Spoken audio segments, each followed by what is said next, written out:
I am back on farm animal duty. My honey has gone back to work. It is cold out here, so I have a very exciting video for you today. Let me go change, get cleaned up, and I will see you in a minute. Good morning, YouTube family. I hope everybody is having a wonderful day. This is one of my favorite subjects to talk about, and that is milk products. Anything that can last on the shelf for a very long time. In the case that you do not have a milk cow or a goat or some type of a farm animal that can produce milk for you, this is very important when it comes to cooking, drinking. You can do all sorts of things with milk. And today, we're going to talk about powdered milk. Comes in the Great Value and also name brands. I find the Great Value is cheaper. So you can buy whatever kind that you can afford or whatever kind that you like. So I'm going to give you a little back information on dry milk. The first modern production process for dry milk was invented by a Russian doctor. And I'll put his name up on the screen. I cannot pronounce it. And it was in 1802.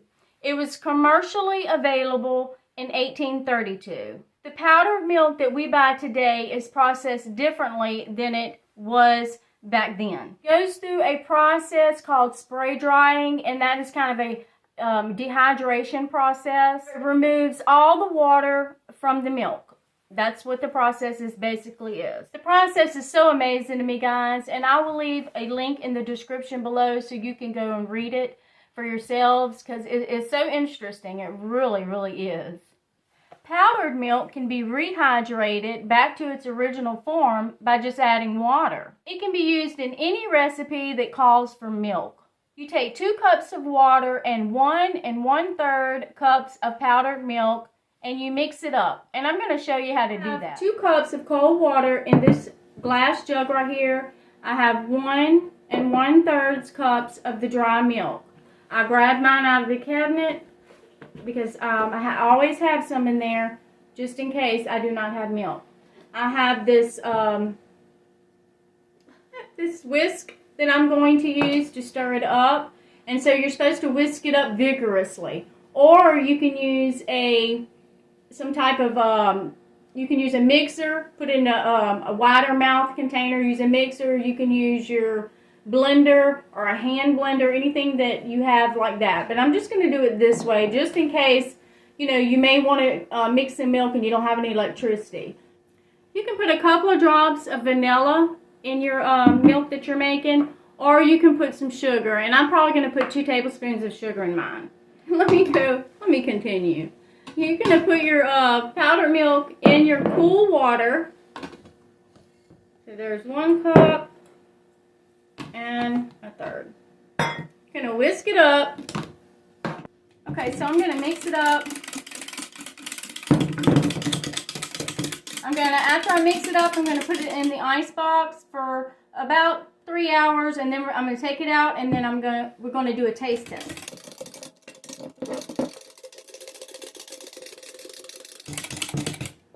I'm going to add my sugar.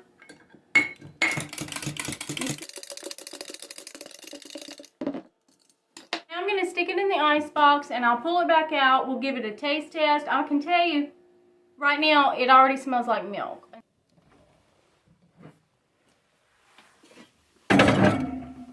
Dry powdered milk can stay on your shelf unopened for well over 10 years.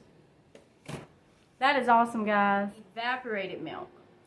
You can get the no-name brand. You can get the Carnation brand, whichever brand you like. Personally, I don't find that there's a difference, but, you know, there may be. I did not research that, but that's my own personal opinion.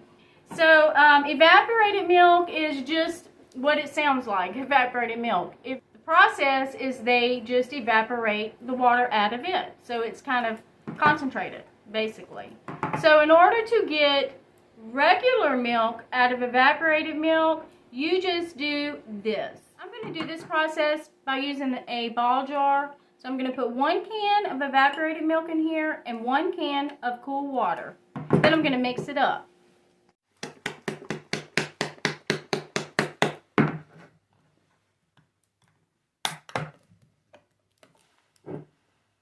pop it open, pour your milk in.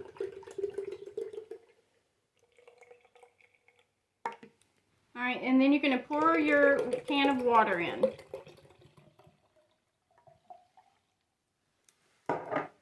You're going to put the lid on it.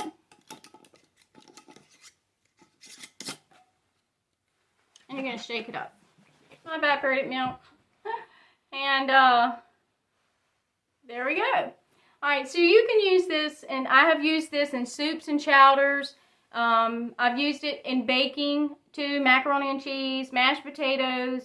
You can use it in just about anything. Now, in baking, if baking cakes and things like that, if it requires milk, I suggest you dilute it just a little bit more if you want to, my personal opinion.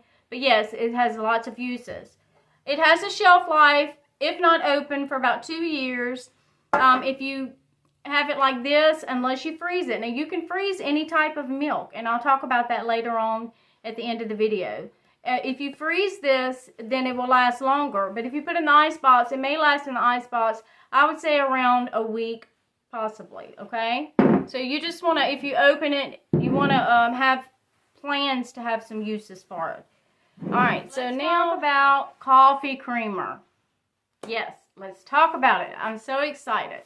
Alright, here we go. Guys, before I researched this, I had no idea. I'm going to be honest with you. I knew about the evaporated milk. I knew about the dry milk. I had no idea about the powder cream and the cream. Because I never told anybody this, but I have used these little pods of cream before when I did not have milk for certain recipes. And it worked. So, I just kind of kept it to myself. But now, the secret is out. You can use coffee creamer for baking in some baking recipes. And you can use it in macaroni and cheese, mashed potatoes, lots of things. Coffee creamer will last on your shelf. I've researched, it's over 2 years. My own personal experience, I have stored it for longer than that, and it has worked perfectly, unopened, has not gone bad, and so you'll have to research and come to your own conclusion, but I'm going to store lots of it in our stock pantry. When I cooked with this, I just poured it in to the consistency that I wanted. This right here, I have never cooked with, but I am going to try it, not on this video. You just start mixing to the consistency, I reckon, of how you would want it. You will have to do your own research with the products that I am mentioning today, because some of them can be questionable in a lot of people's opinion and things like that, because the coffee creamer is processed differently. I'll let you go and research that. I did all the research on it. I have been knowing certain things that I read already, but I'm going to tell you guys. In a crisis situation, in a survival situation, if you are needing milk and you do not have a farm with cows, you have no way of getting cow products such as milk, cheese, stuff like that, you are going to use instant products in a form that in normal situations you may not ever use. But when it comes down to the nitty-gritty, having things to supplement, whether you know that they're healthy or not, just sometimes all that flies out the window. For some people, not all, okay, just some. So do your own research when it comes to these products and do what's best for you and your family. All right, can I get a drum roll? Here we go. I already know how this tastes, and I think it tastes very good, but I'll go ahead and do it for y'all. You put some chocolate in here, y'all, and your kids is not going to know the difference. You can eat this with cereal, too, so here we go.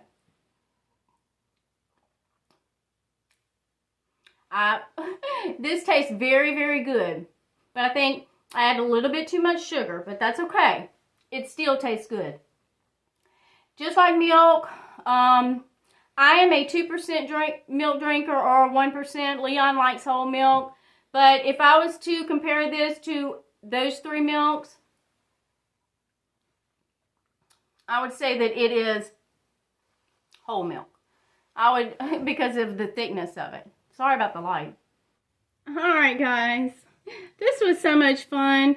Out of all the milks that I presented to you today, the one that has the longest shelf life is going to be your dried milk, of course. These little pods right here, they're not going to last as long as any of these products that I have shown you. So you want to use these, you know, I'll go through a box of these in probably about 30 days.